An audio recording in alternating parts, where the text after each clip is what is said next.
В рамках двухстороннего сотрудничества два президента обсудили вопросы торгово-экономического, военного и военно-технического сотрудничества, кооперацию оборонно-промышленных предприятий, сотрудничество в улучшении транспортной инфраструктуры, нефтегазовое и водно-энергетическое сотрудничество. Безусловно, отдельным вопросом в повестке дня двух лидеров было обсуждение положения наших соотечественников в Российской Федерации.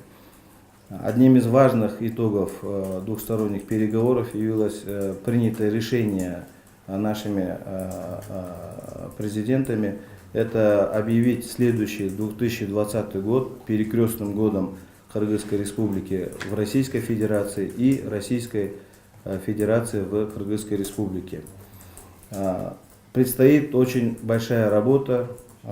Совместно с российской стороной будет образован организационный комитет, который выработает соответствующий план мероприятий, и в ходе которого, будут включены наши мероприятия, совместные мероприятия по всем сферам, по всему спектру двухстороннего сотрудничества.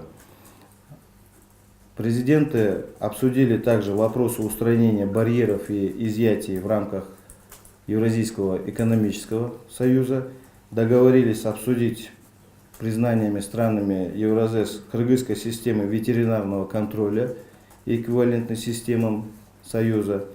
Вы хорошо знаете, что в этом направлении мы сделали очень серьезный скачок, и подтверждением тому является, что Российская Федерация сняла запрет на ввоз мяса из Кыргызстана на свою территорию.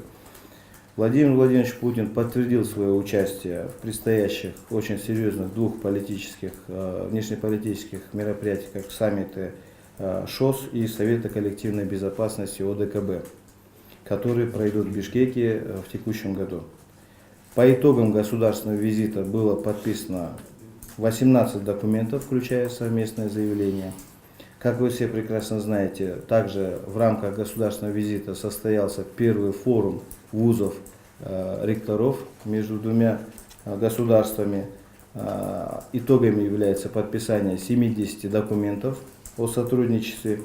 Достигнута договоренность открыть филиал в городе Бишкеке Московского государственного университета имени Ломоносова. Данный вопрос глава государства взял под личный контроль.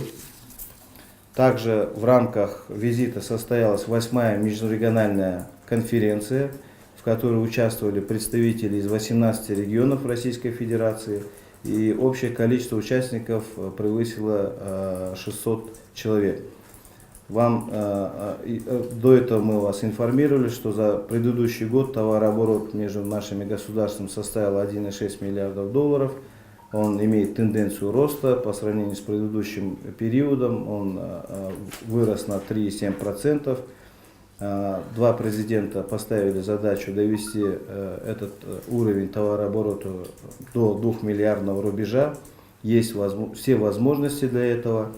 Итоги межрегиональной конференции показывают, что товарооборот может возрасти до уровня 3-4 миллиардов долларов при реализации достигнутых договоренностей, основными которыми являются в общей сумме более 6 миллиардов долларов.